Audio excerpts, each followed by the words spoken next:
కాంగ్రెస్ ప్రభుత్వంపై తెలంగాణ జాగృతి అధ్యక్షురాలు కవిత ఫైర్ అయ్యారు. ఖమ్మం జిల్లాలో ముగ్గురు మంత్రులు ఉన్న అనేక సమస్యలు ఉన్నాయన్నారు. గత ప్రభుత్వం ప్రారంభించిన అభివృద్ధి సంక్షేమ కార్యక్రమాలు కూడా నిలిచిపోయాయని అన్నారు. గత ప్రభుత్వం కాంగ్రెస్ ప్రభుత్వం ఎన్నో సమస్యలు పరిష్కరించేదని కవిత ఆరోపించారు.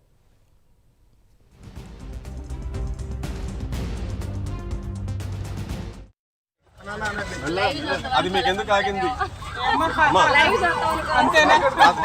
మీకెందుకు ఆగింది అది చెప్పండి.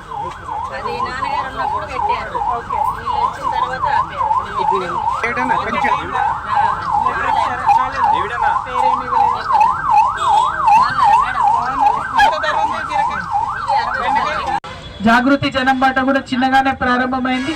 ఖచ్చితంగా చిన్నగా పుట్టినటువంటి ఈ యొక్క వైఖరి, ఈ యొక్క ప్రశ్నించేటటువంటి తత్వం తెలంగాణ ప్రజలందరినీ కూడా తాకుతుందని చెప్పి నేను మనస్ఫూర్తిగా భావిస్తున్నాను. ఈ వైరా నియోజకవర్గంలో మరి అంతకుముందు చేసినటువంటి అభివృద్ధి కార్యక్రమాలు అన్నీ కూడా ఎక్కడికక్కడే ఆగున్నాయి. ఇంతకుముందు అక్కతో మాట్లాడుతున్నాం, కూరగాయలమ్మ అక్కతో ఒకటే అంటుంది ఆమె, మేము మంచిగా పాత మార్కెట్లో ఉంటివి, తీసుకొచ్చి మమ్మల్ని బయట పడేసిండ్రు, మీకు ఇస్తామని చెప్పి ఉన్న మార్కెట్ను కూలగొట్టిండ్రు. ఇప్పుడు ఇవ్వకుండా 2-2.5 ఏళ్ళు అయిపోయింది, అట్లానే నానబెడుతున్నటువంటి సందర్భం అని చెప్తున్నారు. మరి అది ఇమీడియట్గా ఇక్కడ స్థానిక ఎమ్మెల్యే గారు నేను కోరుతా ఉన్నాను, దయచేసి మీ ఇక్కడ ఉండేటటువంటి ప్రజల పక్షాన ఆలోచన చేయాలి, డిమాండ్ చేయండి, మీ ప్రభుత్వాన్ని ఏం చేస్తారో చేయండి, మార్కెట్ తొందరగా పూర్తి చేయించండి.